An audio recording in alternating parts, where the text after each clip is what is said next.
भगवान की। हमारे वृंदावन में सप्त निधि हैं। कौन कौन से? गोविंद देव, मदन मोहन, गोपीनाथ, राधा रमण, राधा वल्लभ, श्री जुगल किशोर और वृंदावन बिहारी, कुंज बिहारी लाल। ये वृंदावन के सप्त निधि हैं जो वृंदावन में प्रकट होकर के सबको दर्शन दे रहे हैं। इन्हीं सप्तनिधियों को गोविंद देव जी को प्रकट किया रूप गोस्वामी जी ने, मदन मोहन जी को रूप प्रकट किया सनातन गोस्वामी ने, गोपीनाथ जी को प्रकट किया मधु पंडित जी ने, गोपाल भट्ट गोस्वामी को प्रकट किया श्री राधा रमण जी को प्रकट किया श्री गोपाल भट्ट गोस्वामी जी ने, राधा वल्लभ लाल जी को विराजमान किया श्री हितरवंश महाप्रभु ने, जुगल किशोर जी को व्यवस्थित किया श्री हरिराम व्यास जी ने, और श्री बांके बिहारी जी को प्रकट किया श्री स्वामी हरदास जी महाराज जी। ये वृंदावन के सप्त निधि हैं। आज इन्हीं निधियों में श्री मदन मोहन जी की लीला हम सुनते हैं थोड़ी, और उनके भक्तों के चरित्र सुनेंगे। बहुत सुंदर है।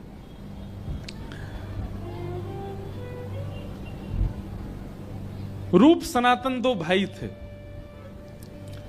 और ये दोनों श्रीमद चैतन्य महाप्रभु के कृपा पात्र, और महाप्रभु जी की आज्ञा से आप दोनों वृंदावन आए। बहुत ध्यानपूर्वक सुनिए सब लोग। आगामी 16 तारीख को वृंदावन रसामृत पद, जो प्यारो वृंदावन पद है, वो आने वाला है सबके बीच में। उसमें भी इसका इन सब सातों आचार्यों के छोटे छोटे चरित्र दिखाएं। अब इतनी जल्दी इतने छोटे में कैसे इतना व्यवस्थित तो नहीं दिखा पाए, पर थोड़ा थोड़ा सबका दिखाया, आप सब देखना।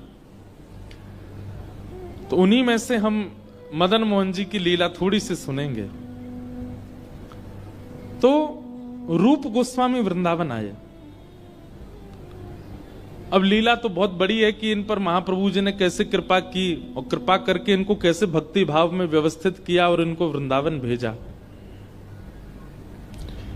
एक बात याद रखिएगा, सोई सुहागन प्रिय जाहि रीछ है। आप श्रद्धावान बने हो, इसका मतलब आपकी भक्ति है। आप विश्वासवान बने हो ठाकुर जी के प्रति, इसका मतलब आपकी भक्ति है। लेकिन आपके चित्त में ठाकुर जी के प्रति प्रेम निष्ठा भरी है, इसका मतलब आपका कोई बल नहीं है। ठाकुर जी चाह रहे हैं आपसे, इसीलिए आप प्रेम कर रहे हो उनसे। प्रेम के अलावा ठाकुर जी के सन्मुख आप जो भी प्रस्तुत कर रहे हो वो आप कर रहे हो, पर ठाकुर जी से जो आपका प्रेम हो रहा है ना, वो ठाकुर जी की इच्छा से हो रहा है, उसमें आपका कोई हाथ नहीं है। ठाकुर जी से प्रेम ठाकुर जी की कृपा से होता है, बाकी सब आपकी इच्छा से होता है। तो रूप गोस्वामी वृंदावन में रहते थे। एक दिन इनको अनुभव हुआ कि एक नन्हा सा बालक, अच्छा ये रोज अपने भजन करते थे और भजन में व्याकुल होते थे, हे नाथ कब मिलोगे, मुझे पता है आप इसी ब्रज वृंदावन में हो, आप इसी यमुना के तट पर हो, मुझे कब मिलोगे। रोज व्याकुल भाव से पुकारते थे। एक दिन श्री रूप गोस्वामी बैठे थे अपने यमुना तट पर, और तभी उनको नन्हा सा एक बालक अपनी ओर बुलाता हुआ दिखा। थोड़ी देर में वो बालक अंतर ध्यान हो गया। रूप गोस्वामी जब पीछे दौड़े तो देखा कि आगे एक टीला था, एक मिट्टी का टीला, और उसके ऊपर गैया खड़ी है और अपने चारों थनों से दूध प्रवाहित कर रही है। बिना किसी के हाथ लगाए दूध निकल रहा था थनों से। जाकर के जब उस टीले को हटा करके देखा तो वहां से वृंदावन के प्रथम निधि श्री गोविंद देव जी प्रकट हो गए। वो गाय उनका अभिषेक कर रहे थे, और इस प्रकार वृंदावन के प्रथम निधि श्री गोविंद देव जी वृंदावन पधारे। रूप गोस्वामी को श्री गोविंद देव जी प्रकट प्राप्त हुए, और इस भाव को सुनकर के आचार्य जन प्रसन्न तो बहुत हुए, लेकिन रूप गोस्वामी के भैया सनातन गोस्वामी बड़े चिंतित हो गए। ठाकुर जी, मेरी भक्ति में कोई कमी रह गई, मेरे भाव में, मेरे प्रेम में कोई कमी रह गई, आप मेरे पास नहीं आए अभी तक।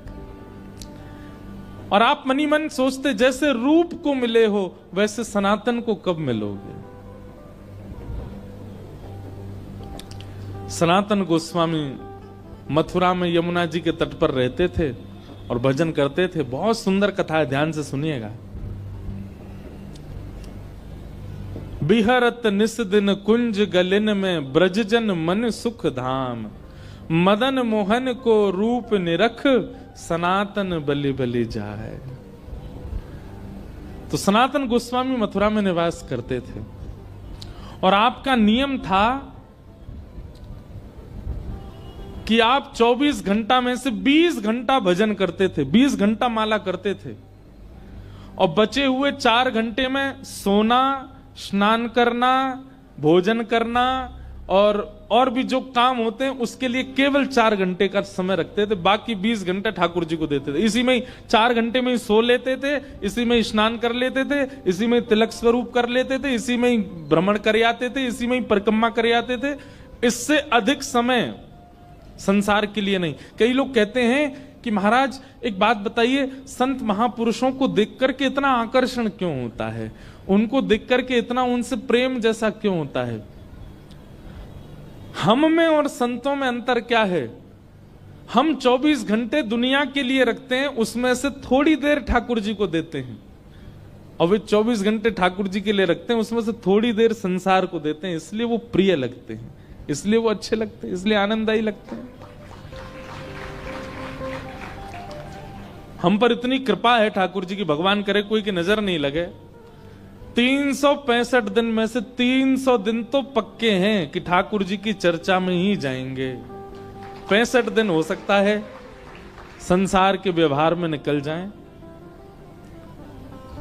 मैं तो गिनती नहीं करता कभी कि कितने दिन कथा हमने की एक साल में, क्यों कहीं अभिमान नहीं हो जाए कि भाई इतने दिन निकाल दिए ठाकुर जी की सेवा में।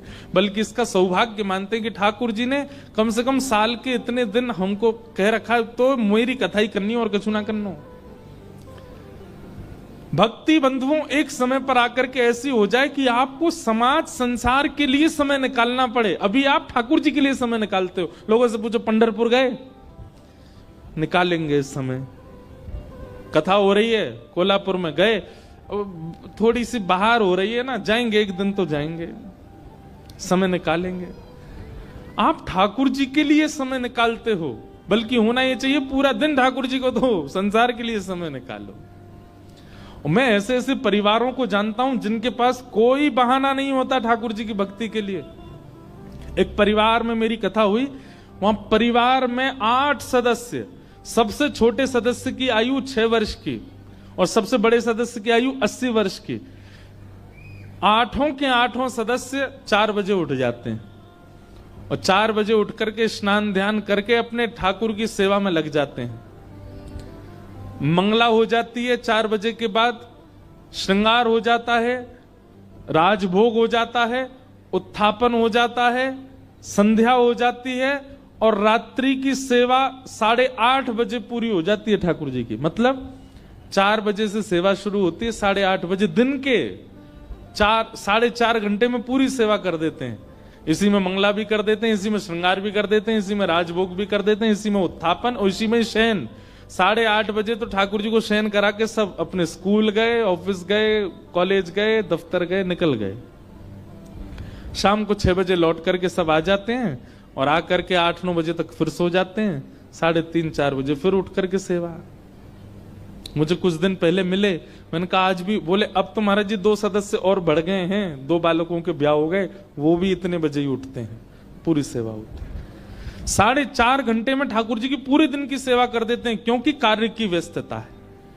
ये भी अच्छा है, कम से कम आप छोड़ तो नहीं रहे, सेवा पूरी कर रहे हैं। बहाना नहीं, बहाना संसार के लिए होना चाहिए, ठाकुर जी के लिए नहीं।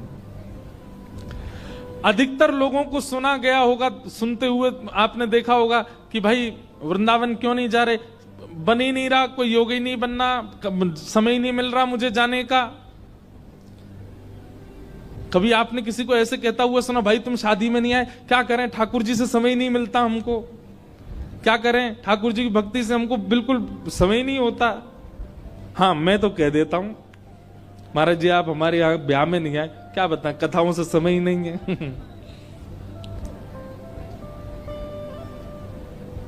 भक्ति तब मानो जब आप किसी से ऐसा कह दो कि भाई क्या करें, ठाकुर जी से हमें समय ही नहीं मिलता, अभी आप संसार से समय निकालते हो।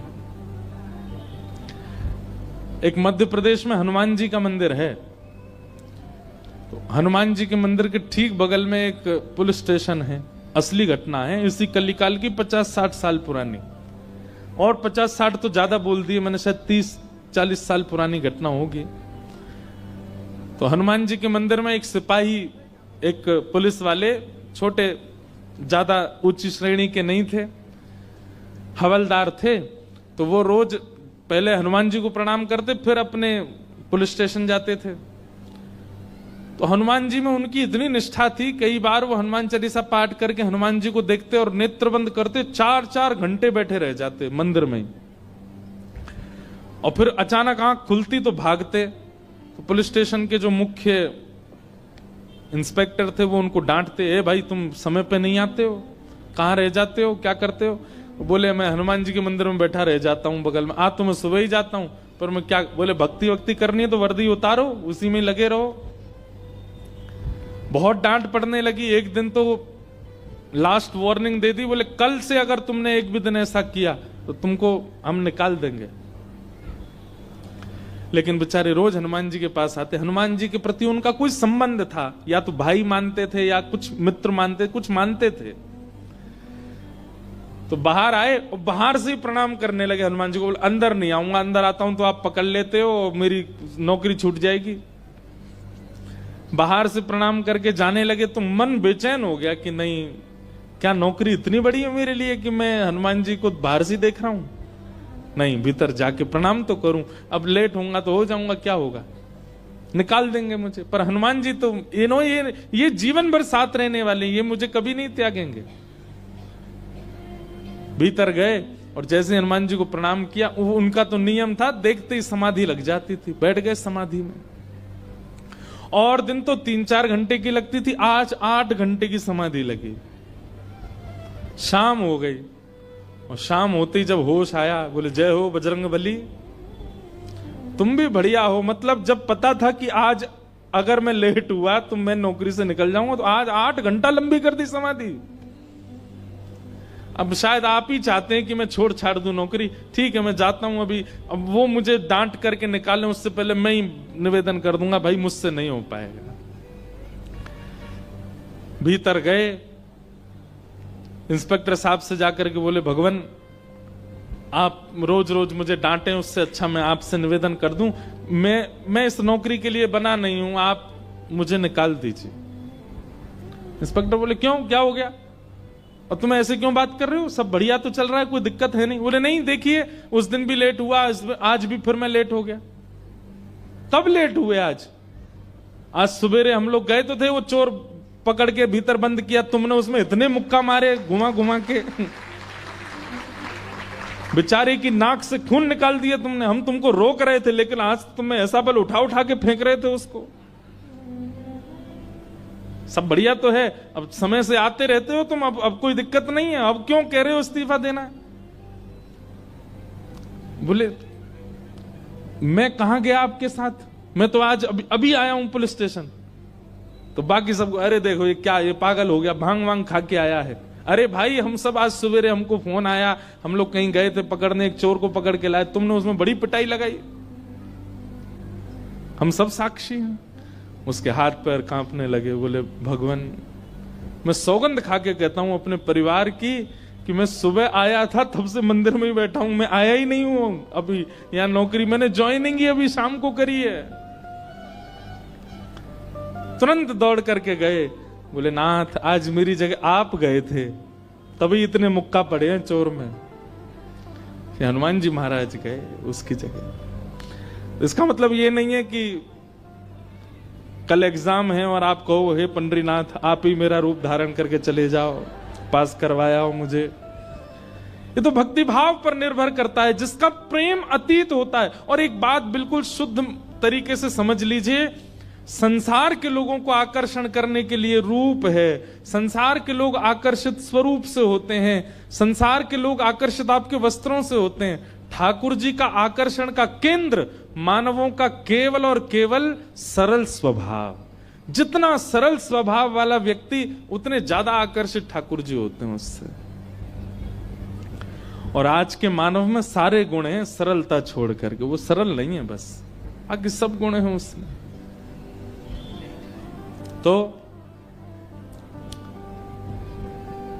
सनातन गोस्वामी का नियम था कि वे 24 में से 20 घंटा भजन करते थे और 4 घंटे में शयन करना, स्नान करना, भोजन बनाना और भिक्षा लेकर के आना, ये सब 4 घंटे में ही करते थे। अगर कभी कभी 4 घंटे में विलंब होता था और भिक्षा नहीं कर पाते थे तो भूखे ही भजन में चले जाते थे अगले 20 घंटे के लिए। ऐसा कठोर नियम। आप ब्रजवासियों के यहां से भिक्षा लेते थे और आपका नियम था पक्की हुई भिक्षा नहीं लेते थे। 2 प्रकार की भिक्षा होती है, एक तो होती है भिक्षा और दूसरी होती है मधुकरी। ध्यान से सुनिएगा। भिक्षा क्या होती है? बोले भिक्षा में आटा, दाल, चावल, सूखा सामान दिया जाता है, ये भिक्षा है। और मधुकरी जो भोजन बना हुआ है, जो सबने पा लिया है, ठाकुर जी को भोग लग गया, उसके बाद जो बच गया है वो मधुकरी है। तो हमारे यहां दोनों प्रकार के उपासक रहते हैं ब्रज में, मधुकरी पाने वाले भी और भिक्षा लेकर के पाने वाले भी। मधुकरी पाकर के भजन करने वाले तो अनेक संत हैं जो ब्रजवासियों के यहां जाते हैं, बाहर खड़े होकर के कीर्तन करते हैं। इतना सुंदर लगता है ब्रज में। अब तो भीड़ बहुत हो गई, हमारे घर तो रोज आते हैं, बाहर खड़े हो जाएंगे और बाहर खड़े होकर के चुपचाप कीर्तन करते रहेंगे, ना बैल बजाएंगे, ना खटखटाएंगे, ना किसी को बोलेंगे, बस कीर्तन करेंगे बाहर खड़े होके। और समय है, गौ दोहन कितनी देर का होता है? गौ दोहन 5 से 7 मिनट का होता है। गौ दोहन, गौ दोहन मात्रेण, बस 7 मिनट करेंगे कीर्तन। 7 मिनट में आपने भिक्षा दे दी तो ठीक, नहीं तो चले जाएंगे। ऐसे आज भी महात्मा रहते हैं ब्रज में। और उनका विचार पता है क्या है? कि भाई जा ब्रज में स्वयं ठाकुर इन ब्रजवासीन के घर में बिन बुलाए घुस घुस के चोरी करके खावे, उन ब्रजवासीन ते हम मांग करके खा लेंगे, हमारो भजन बढ़ेगो। वजन नहीं, भजन, भजन बढ़ेगो। बिना बुलाए डोले घर घर। ठाकुर जी तो बिन बुलाए घुस जाते हैं ब्रजवासियों घर में, कहां बनो सब खोल खाल के पाले। तो संतों की ऐसी भावना होती है, भजनानंदियों की ऐसी भावना होती है, हम भैया ठाकुर जी की तरह भीतर तो प्रवेश नहीं कर सकते, पर मांग के तो पा सकते हैं ना।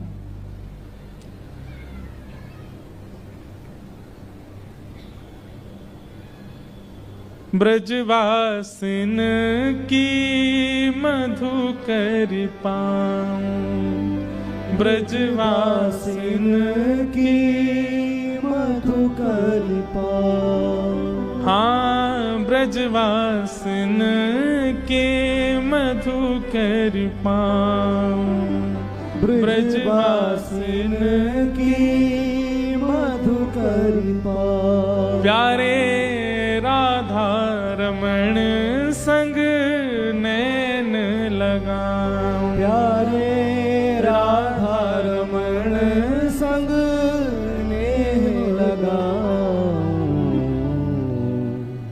राधिका रानी जी, वृषभानु दुलारी जी, राधिका रानी जी, वृषभानु दुलारी जी। ओ सुन लो अर्ज हमारी हमारी, रहूं ब्रज रज को पास, ओ पासी, रहूं ब्रज रज को पास। आऊं पास, रहूं ब्रज रज को पास, ओ पासी, रहूं ब्रज रज का भाव से। राधिका रानी जी, वृषभानु दुलारी जी, राधिका रानी जी, वृषभानु दुलारी जी। हो सुन लो अर्ज हमारी हमारी, रहूं ब्रज रज को पास उपासी ब्रज रज को उपासी रहूं ब्रज रज को पास रहूं ब्रज रज बोल बरसाने वारी की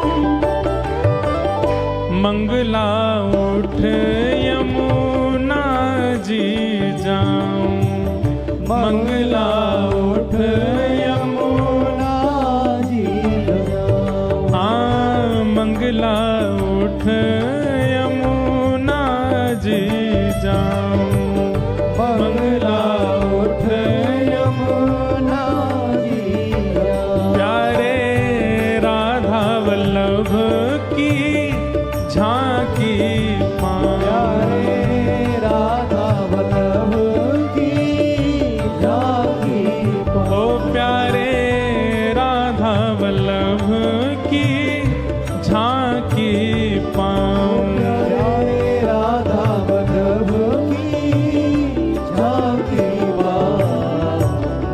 ओ महलन वारी जी सुनो अरज हमारी जी ओ महलन वारी जी सुनो अरज हमारी जी ऊंचे महलन वारी जी वृषभानु दुलारी जी ऊंचे महलन वारी जी वृषभानु दुलारी जी ओ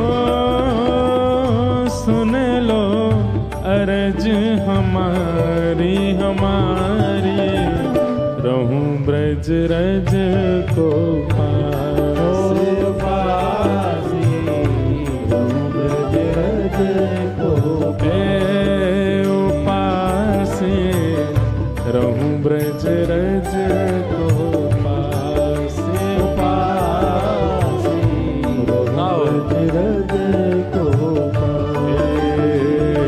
राधिका रानी जी वृषभानु दुलारी जी राधिका रानी जी वृषभानु दुलारी जी ओ सुन लो अरज हमारी हमारी रहूं ब्रज रज को पासी पासी रहूं ब्रज रज को उपासी रहूं ब्रज रज को पास उपासी रहूं ब्रज रज को ये तीन भाव इसमें बताए हैं कि ब्रजवासियों ब्रज में कोई जाए तो उसको कैसे रहना चाहिए। सबसे पहला, ब्रज में बाहर से जाने वालों को सूर्य उदय के बाद नहीं उठना है, पहले ही उठ जाओ। मंगला उठ यमुना जी जाऊं, और श्री यमुना जी का दर्शन करके फिर सीधे श्री राधा वल्लभ की झांकी पाऊं, प्यारे राधा वल्लभ लाल का मंगला दर्शन करो। फिर उसके बाद मंगला में राधा वल्लभ जी दर्शन हो गए, उसके बाद वृंदावन परिक्रमा वगैरह कर लो। फिर उसके बाद भूख लगेगी तो क्या करें, ब्रजवासिन की मधुकरी पाऊं, ब्रजवासियों की यहाँ की मधुकरी पाओ। और मधुकरी पाके फिर राजभोग दर्शन कहाँ करो, राधा रमण संग नैन मिला। और फिर दोपहर में सारे मंदिर बंद हो जाते हैं हमारे ब्रज में, फिर क्या करो, तो तीसरी पंक्ति में कहते हैं, रसिक जनन की सेवा पाऊं, प्यारे कुंज बिहारी के दर्शन पाऊं। शाम को जब तक मंदिर नहीं खुलते हैं, रसिक जनों की, ब्रजवासियों की सेवा करो और सबकी सेवा करके कुंज बिहारी लाल के दर्शन करो, बिहारी जी के दर्शन को आनंद लो। जय हो महाराज जी, पधारो, विराजो। हमारे वसन शाह दरबार, वहां के हमारे पूज्य साईं पधारे हैं, आपको बारंबार प्रणाम है, बारंबार वंदन है। श्यामा प्यार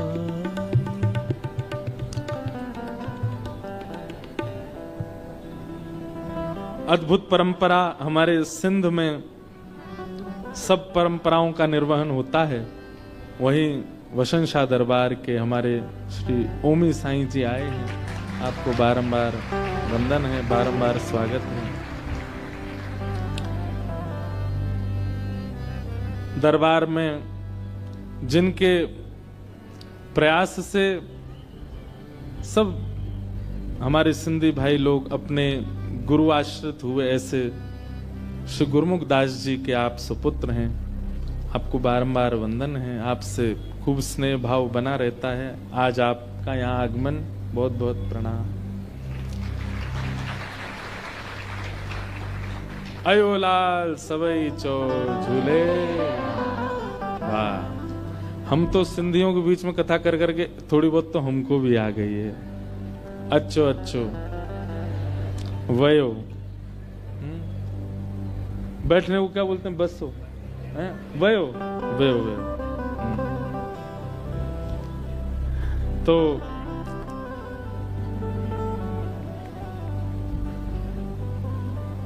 आप रोज भिक्षा लेने के लिए जाते थे। एक दिन आप भिक्षा लेने के